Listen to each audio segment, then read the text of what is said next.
السلام عليكم ورحمة الله وبركاته. أهلا وسهلا بكم في فيديو جديد من يوميات عماد وداليا. النهارده أنا هتكلم عن أسلوب المعوقين. لأن بجد والله الأسلوب ده بجد غير صحيح وهتخسروا ناس كتير أوي. في حاجة اسمها الأدب والأخلاق، تمام؟ يعني مثلا لما أجي ماشي واحد يقول لي اتفضل الكارت، أخده منه حتى لو مش هعمل حاجة، بس لما مؤاخذة أنا كده مش هبقى أحرجته. الحاجة التانية عملت باقية، ما انا ممكن ارجع له اساله على حاجة ويفيدني، تمام؟ يعني انا مثلا النهارده بدي لواحد كارت، انا عايز اقول لكم ما بصليش اصلا، هو جاي من بعيد باصص لي وانا بمد ايدي للكارت ما خدوش، تمام؟ هو اعتقد كده، يعني هو شخصيا اعتقد الموضوع كده عدى. لا، ما عداش بالنسبه لي طبعا. المهم دخل جوه المجلس عشان يسال، ما انتفعش باي رد بصراحه، ما ادلوش، لان اصلا هناك مش حدش هيدوه رد.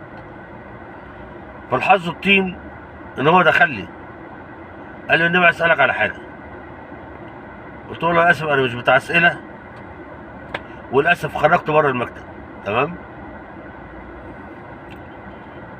في شخص ممكن يبقى ذوق ومؤدب ومحترم، ده يجبرني من حسن اخلاقه ان انا اقعد يعني ممكن ارد عليه، وطبعا برد بالطريقه العامه مش بالطريقه الخاصه اللي هي فيها الخبره بتاعتي. واحد تاني مثلا دخل لي النهارده، الراجل ده ما راحش راح الكشف بتاعه بس ما كشفش، تمام؟ فدخل واديته الكارت، قلت له حضرتك احنا مكتب حجز مواعيد زينا زي السايبر، وبعد الحجز بقى نشوف، اديك بقى نصايح وارشادات مهمه يعني، لان ما بعد الحجز احنا قلنا انا اللي عندي المعلومات كلها تبقى مجانا يعني. لا طب قول لي الاول، طب ومش عايز تقول لي ايه؟ هو لازم فلوس؟ ده اذا كان انت اصلا بروح اهلك داخل لي مكتب، المكتب بيدفع ايجار، وانا بقى سعادتك هاجر على حسابي واضيفك واعمل لك شاي وسكر وحلاوه وطبطب عليك وادفع على ايجاري من جيبي وبنزين عربيتي من جيبي والعماله من جيبي. هي الناس دي ما بتشوفش انت فاتح بيت، انا فاتح بيت زيك، بس كده.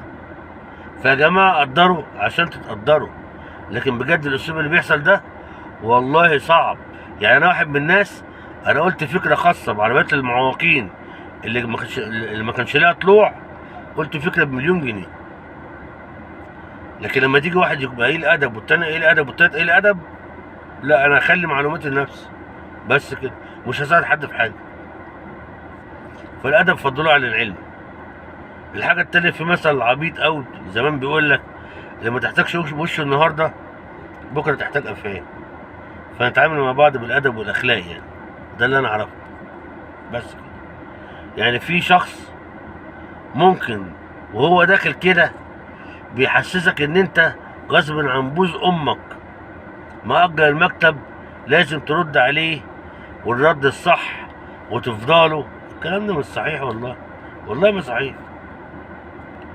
المهم انا عايز اقول لكم برضو ان اثر الاساليب دي اصلا في التعامل بتخلينا نعامل الناس كلها ميه واحده، والله بجد.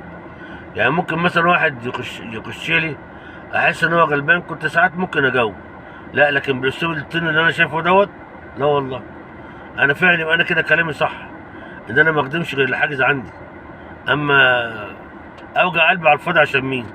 وبعدين عايز اقول لكم حاجه، اصلا ده ربنا نفسه بيقول هل اتى على الانسان حين من الدهر لم يكن شيئا مذكورا. يعني كده كده اصلا الناس اللي انا خدمتهم واللي لسه اخدمهم بعد ما مصلحتهم تخلص هينسوني، دي حاجه معروفه. فواحد يقول لي خد ثواب، لا يا عم مش عايز يا عم ثواب ولا حسنات، الله يكرم اهلك، مش عايز ثواب ولا حسنات. راجل المفروض انا بشتغل زي السايبر، بل بالعكس انا بطلع جدع بعد كده انا بخدمك. فما تجيش انت بقى ايه، انا بقى عشان احاول اخدمك تقعد تطلع عين امي بقى في الاسئله لا ليه؟ هو عامة انا فيما بعد هنزل فيديو وهيكون مختصر اللي انا هقوله دلوقتي، ان انا مكتب حجز مواعيد كشف بس، بعد الحجز ابقى جدع معاك، ما حجزتش معايا ولا اكن اعرفك. يلا، السلام عليكم ورحمه الله وبركاته، مع السلامه.